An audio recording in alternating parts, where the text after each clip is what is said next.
It's something that does not go away even after more than 60 years. Unfortunately, it's a everlasting nightmare, let's put it this way. They want to know what happened. So they choose me to tell them, not just talking, I see it. I have a dream that I've got old, I cannot make it. And next door when opens up, I am next to go into the crematoria. The stories of our neighbors who are Holocaust survivors are different than other Holocaust stories because they're in our community.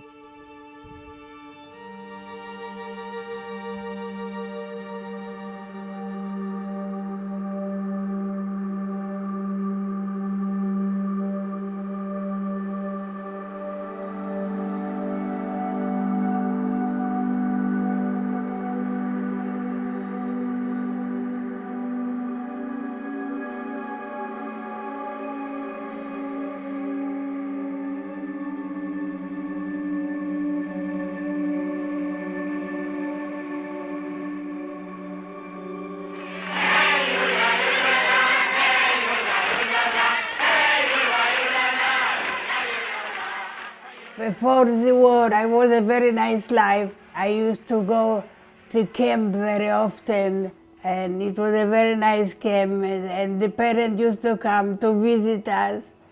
We were happy. We were happy. I had a very good mother. She was 17 when I was born, so she was my friend, and she had to support us, 3 children. We lived in a small town. My mother was a seamstress, and my father was farming. We used to go to movies, Shirley temple. Life was beautiful till the war broke out.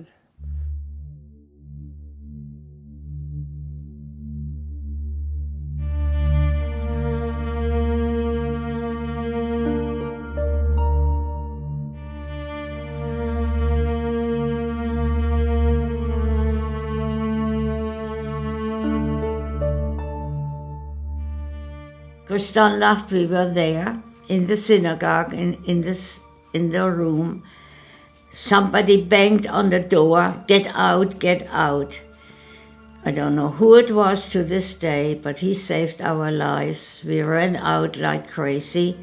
Shots were fired, and on the way we turned around, the synagogue was set on fire.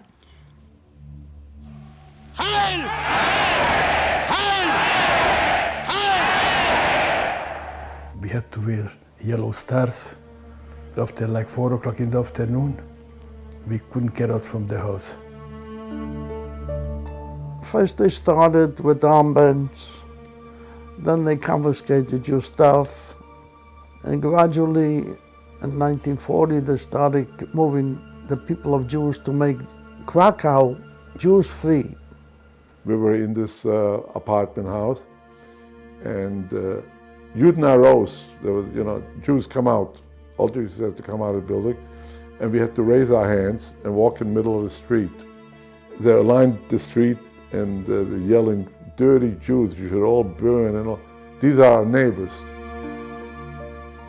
If they wanted to hit you, they hit you. If they wanted to pull you, they pulled. Either you do it or you just are shipped out or sent away or whatever. We were constantly harassed, beaten, and wasn't pleasant. Just take as much as you could carry, and they took us to the ghetto. When we left our town, there was like a hill up, not a big hill, but you could see the town. So I was thinking to myself, will I ever see it again, or that's it? We were in a ghetto in Budapest. We were all in one room, one bedroom apartment with one kitchen, one bedroom, 14 or 15 people. So I was bar mitzvahed in the ghetto. And it didn't take long after I was bar mitzvah where the big action came. And our grandparents lived together with us in the same apartment in the ghetto. And they took them to Belzec. This was a death camp.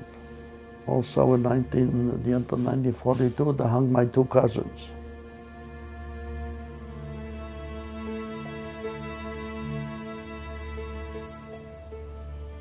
We got smuggled across the border to Slovakia and to Hungary, where we wound up in an orphanage, in a Hungarian Jewish orphanage, but we claimed that we are not Jews.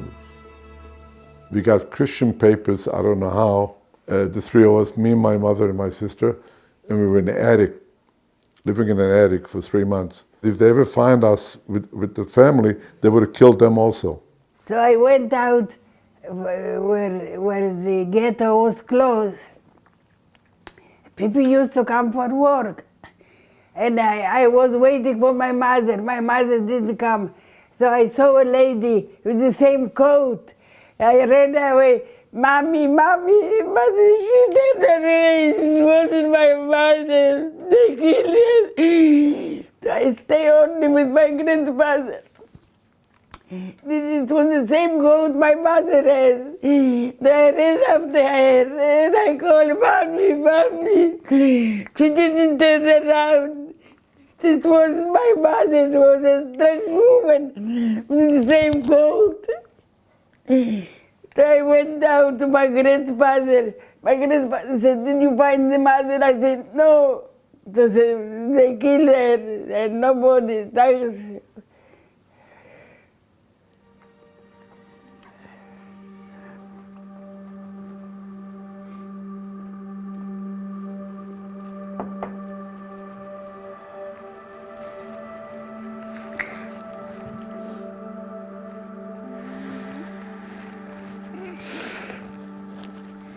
It was very bad, very bad.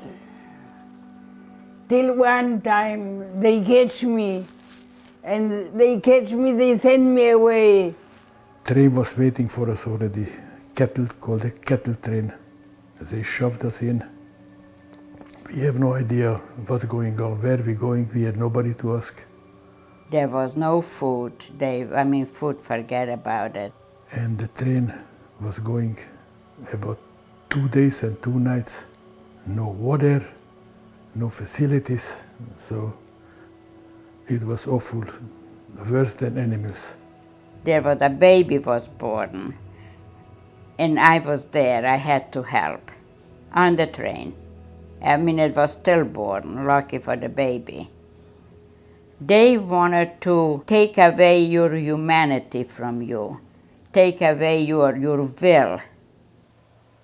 And where we were going,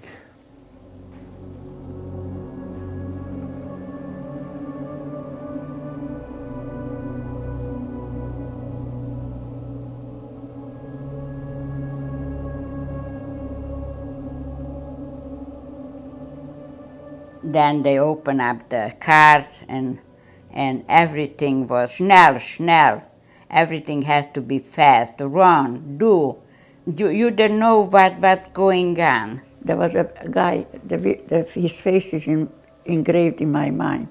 Mengele was his name. They called him Dr. Margot. And he had in the hand a stick for wood.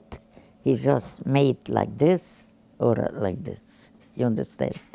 He told for my 2 sisters to go right, and for my mother and father they should go right. And he took my younger sister also to go right.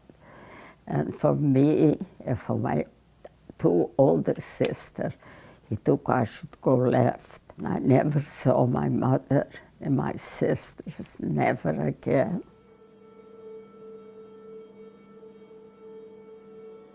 And then they took us to it was called the Zona.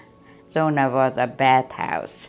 The worst thing was when those young SS boys, 18, 19, we go there, we had to undress, take off everything. A teenage girl, is a little shy from this young killers or whatever it is. They cut our hair and they took all our clothes off. When we all came out, we didn't recognize each other. And we get a dress, a gray dress, one fit all. That's all. I cried, I want my mother, I want my mother. I was not even 14.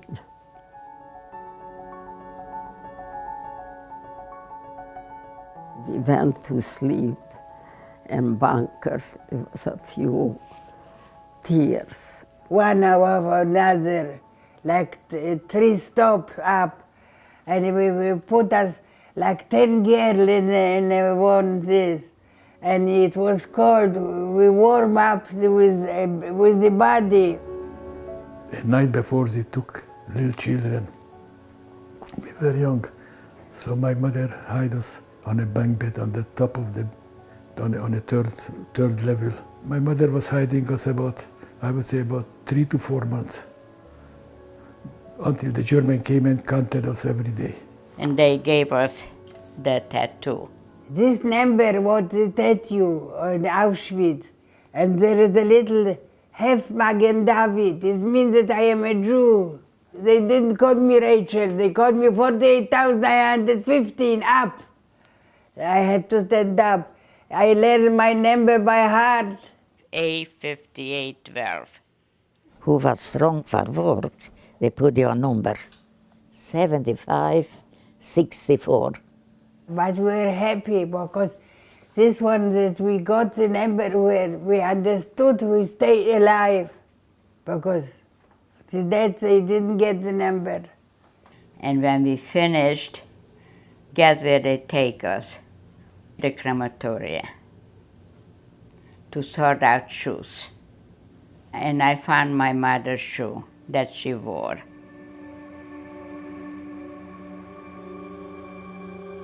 You never was in Auschwitz. The crematorium was a big, big house with 2 doors in the front. In one door you went in, and there was a lamp like this, but the lamps was with gas. We saw the ovens.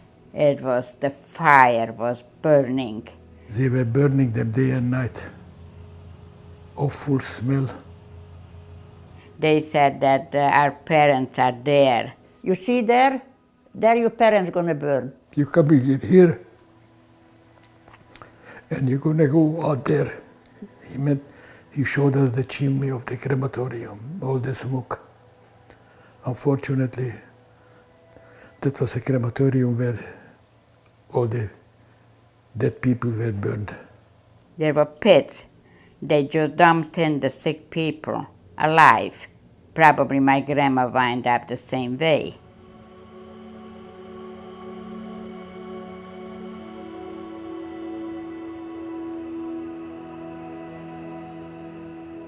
We were full of lies. We didn't bathe, we didn't change clothes, we didn't do nothing. The lice was in the hair, in the body, in the clothes, on the wall, and no food. Imagine I was 28 kilos, I couldn't even stand on my feet.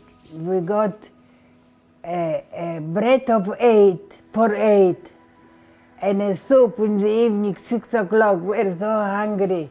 Nobody wanted to stay in the front because in the front the soup was like a water.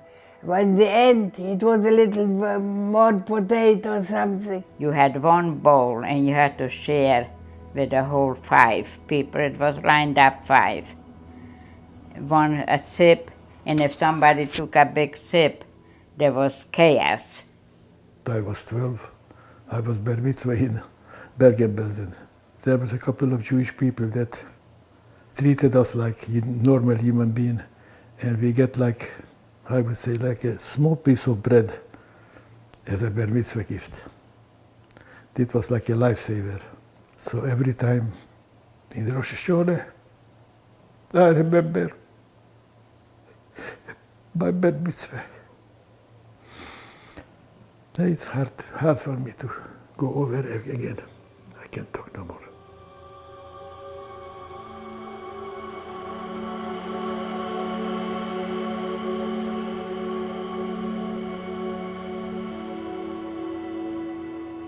I was together 2 years, very hard. I have a dream that my sister, my brother are up, and they say, why you so suffering, hungry? Come to us, it's warm, we have food. He says, I was dreaming. Following night, they came again. They, why didn't you kill yourself? And I wanted to go, to kill myself. We have to go to the electric wire to catch. So one night, it was snowing, I went, but there was, when you come too close to the wire, the soldiers, they were watching the camp, had the order to shoot. So he shot, but the fire went next to my ear. So I got scared and I started to run back to my camp. I didn't die.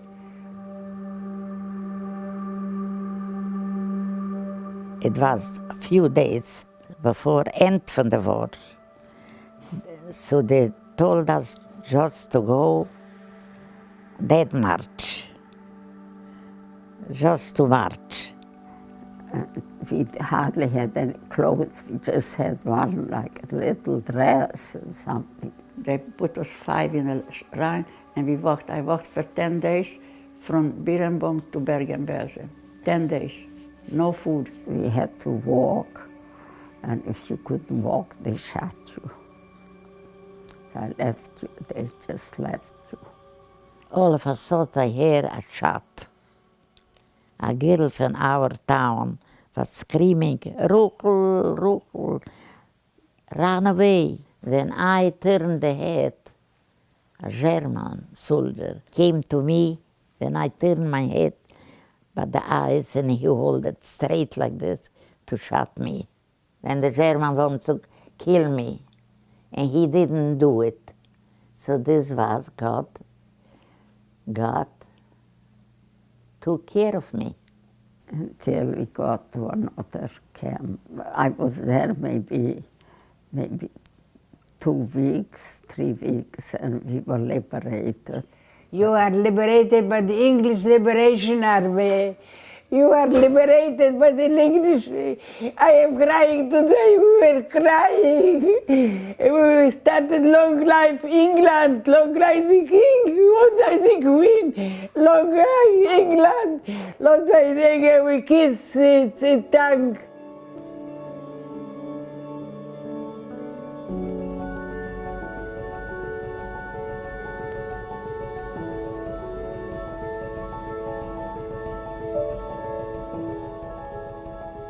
If I tell you about the Russian liberators, they were going into houses raping women.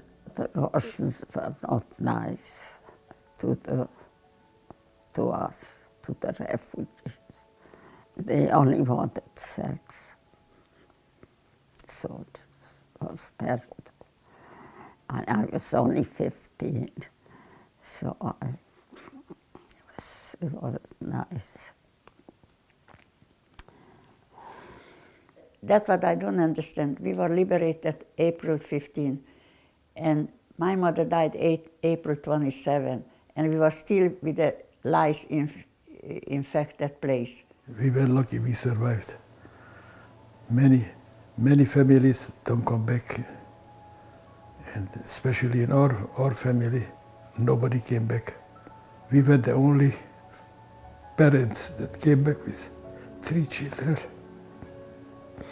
We were in the newspapers all over because not too many people came back from the concentration camp.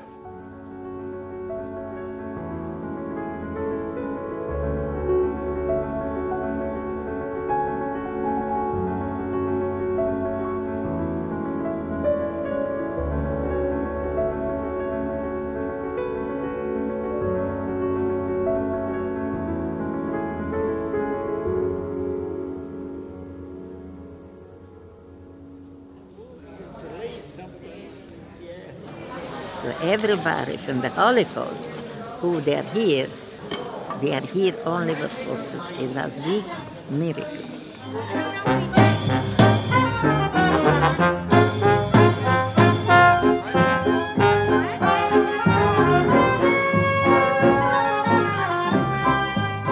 Cafe Europa is a gathering of Holocaust survivors rejoicing in the fact that they survived the Holocaust.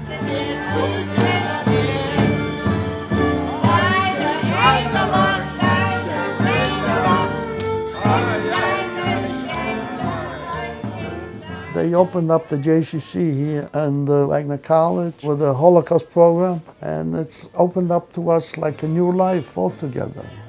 Here you have the number. When I came in for the JCC, they asked me for the number, you know, everybody have a number. I gave them the number from here, 7564.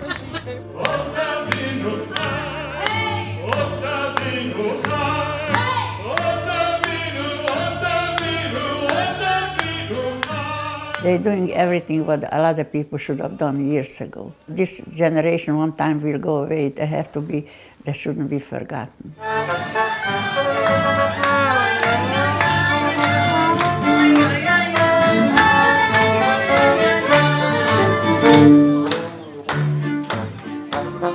They went through so many bad things, and they don't carry any hate. They take it more as something that happened, and they're a hero and they survive. So Hitler didn't achieve what he wanted. Look, my family. I made a family, you see. I have 3 children, 7 grandchildren, 4 great-grandchildren. So what can I complain? I can't complain. I have grandchildren, I don't remember, 50-something. Oh, yeah, I didn't know you here. My granddaughter. All my grandchildren call me every Friday. Friday, I'm very busy. And this little Yoni Shmini, Yoni the baloney. We have 4 grandsons and 1 granddaughter. 4 great-grandsons, 4 great-granddaughters. Grandson, go away from me.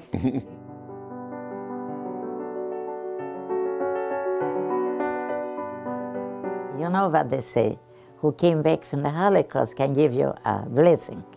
So I give you a blessing, you should have a sag mazel. Be well and live long. Live and be happy. This is the most important thing in life.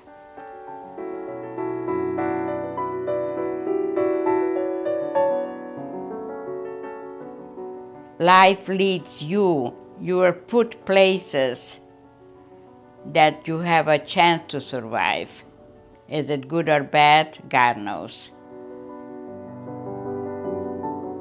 We built a new generation.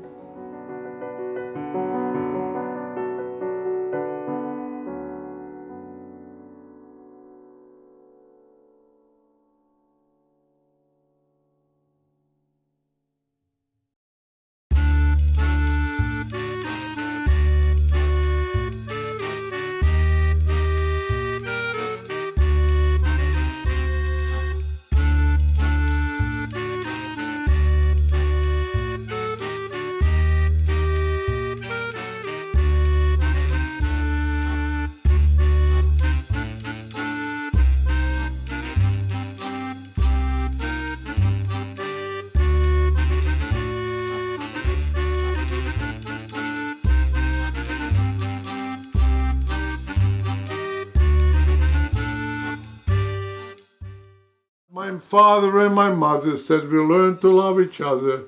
So Harry, I'll ask you, do you love me? Do I what?